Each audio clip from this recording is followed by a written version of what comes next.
Ассаламу алейкум туугандар, кандайсыздар? Назарыңыздарда кайрадан эле базары жок каналы. Бүгүн 11 октябрь 2022 жыл. Мен Бишкек шаарынын түндүк тарабы Садовый айылында жүрөм туугандар. Бул Аламидин районуна караштуу Садовый айылы. Аламидинге жана Дордой базарына жакын жерде болуп калат. Сокулук тараптагы Садовыйга алмаштыра алаңыздар деген максатта айттым туугандар. Ушул жерден бир сатылуучу үй бар экен, ошол жөнүндө силерге маалымат берейин дегем. Азыр мен турган жер 135-маршрутканын конечный Садовый айылы. Сиздер ушул жерден перекресток магазин жанынан түндүктү карай бара берсеңиздер, сатылуучу үйүбүз 500 метрдей аралыкта жайгашкан туугандар. Анан бул жерде мектеп, садиктер баары бар экен. Жана айткандай эле Аламидин жана Дордой базарына сиздер бат эле барып кала аласыздар. 135-маршрутка жана мындан башка 2 автобус менен келсеңиздер болот. Жана ошондой эле ал жактан өзүңүздөр машина менен келсеңиздер, объездной менен деле кире аласыздар туугандар бул жака. Мына ушундай. Анда мен сени сатылуучуга карай жол алдым. Ушул асфальт көчө менен түндүктү карай басып бара бересиздер туугандар. Мынакей туугандар, келүү жолун түшүндүргөнчө бүгүнкү чыгышта сатылуучу үйгө да жетип келип калдым. Бул мынакей үйүбүздүн көчө тарабы туугандар. Негизги дарбазасы бул жактан орнотулган, жана ошондой эле ал жакта дагы бир дарбаза бар. Ал жактан мал же болбосо машинеңиздерди киргизсеңиздер болот. Ал жерде гараж деле бар экен туугандар. Мынакей түндүк чек арабыз бул жерге чейин болуп калат. Воротаны бүтөр жерине чейин. Андан ары көчө тарабынан мындай чоң помещение, азыр видеонун жүрүшүндө көргөзсөм, ички тарабыны мектептер боюнча айтсак, мектеп бар экен, садик бар экен, 135-маршрутка жана 2 автобус бул жака чейин келет туугандар. Мына ушундай. Көрүп турганыңыздардай природный газ бар, суу, свет бар экен. Анан жер астынан деле скважина, жер астынан суу чыгат туугандар. Огород сугарганы. Мынакей бул кире бериш. Андан ары жалпысынан жеринин аянты туугандар 13 соток. Жалпысынан жеринин аянты 13 соток. Бул жакта жанагы помещение жаңы эле бүткөн бул жагы. Анан бул жакта узун турасы 10-15 болгон чоң үйүбүз. Стенасы бышпаган кирпич туугандар. Мына ушундай. Бул помещениенин ички тарабын азыр көргөзөйүн.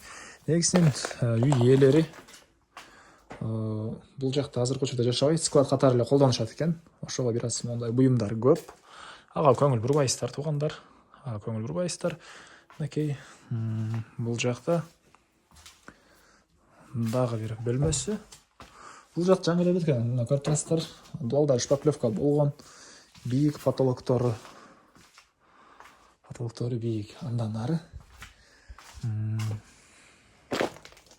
мынакей жанагы айткан гаражыбыз бул жакта жайгашкан. Бул жак менен деле кирсеңиздер болот. Жана көчө тараптан деле түз машинеңиздерди жана ошондой эле мал, башка буюмдарды деле көмүр алып кирсеңиздер болот бул жак менен.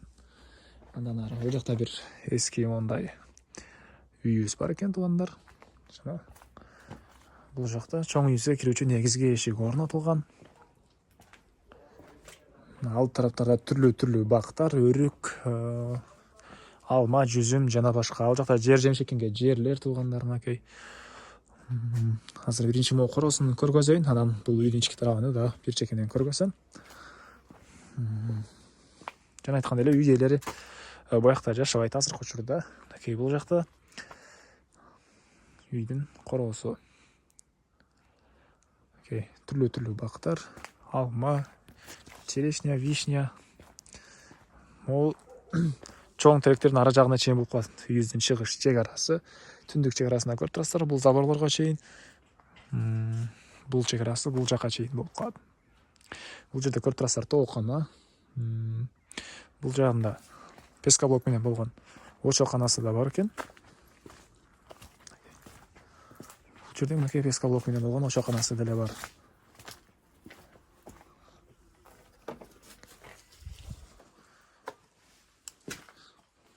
Очокананы деле азыркы учурда склад катары колдонушат. Жаңы салынган эле кирпичтен салынган 2 чоң очогу бар дейт туугандар. Мынакей бул жакта азыркы учурда бул очок салынган бойдон колдоно элекпиз дейт. Жаңы очоктор жана бул жака кирсеңиздер дагы бир мондай чоң склад. Мынакей ал жагы гараж болуп калат. Бул үйүбүздүн арты тарабы. үйдүн ички тарабын көргөзөйүн. Ички тарабын көргөзөйүн, андан соң баасын айтайын. Видеонун башында айткандай эле туугандар, бул Садовое, Ала Мединге деле жакын. Дордой базарында иштесеңиздер, Дордой базарына деле жакын. Бул мынакей үйүбүздүн негизги кирүүчү эшиги. Түзүлө кирсек, андан ары туугандар мынакей бул кире бериш, прихожка, түзөтсөк коридор. Бул коридордон биз калган бөлмөлөргө өтүп кетип атат экенбиз. Сол тарапка кайрылсак, бул жакта кухня. Оң тарапта бул жакта дагы бир мондай бөлмө туугандар. Жана айткандай эле үй ээлери бул жерде жашашпайт, азыркыча склад катары эле колдонушат экен. Эгер сиздер алсаңыздар, могу буюмдун баарын алып кетет. Мынакей бул жакта төрүндө дагы бир мондай бөлмө. Батыш тараптан терезелер орнотулуптур. Андан түзөсөк, бул жакта дагы бир бөлмө жайгашкан туугандар. Мынакей. Дагы бир бөлмө жайгашкан. Так. Негизги маалыматтарды дагы бир эскерте кетейин. Жердин аянты 13 сотук туугандар. Документ боюнча баары бар.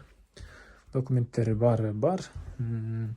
Кызыл китеп, техпаспорт, Садовойдо мектеп, садиктин деле баары бар. Мына ушундай суу, свет баары бар экен. Баасы туугандар $28,000. Сүйлөшүү болот. Ээсинин номерин мен экранга калтырам, ээси тел деп жазылып турат. Звонок кылып сүйлөшүп көрүңүздөр. Сүйлөшүү болот. Анан достор менен, группалар менен бөлүшсөңүздөр, сиздер мага, үй ээсине жана кимдир бир ошол сыяктуу үй издеген болсо, ошол адамга чоң жардам берген болосуздар. Анда эмес эместерине коштошом, кийинки чыгышка чейин саламатта калыңыздар туугандар.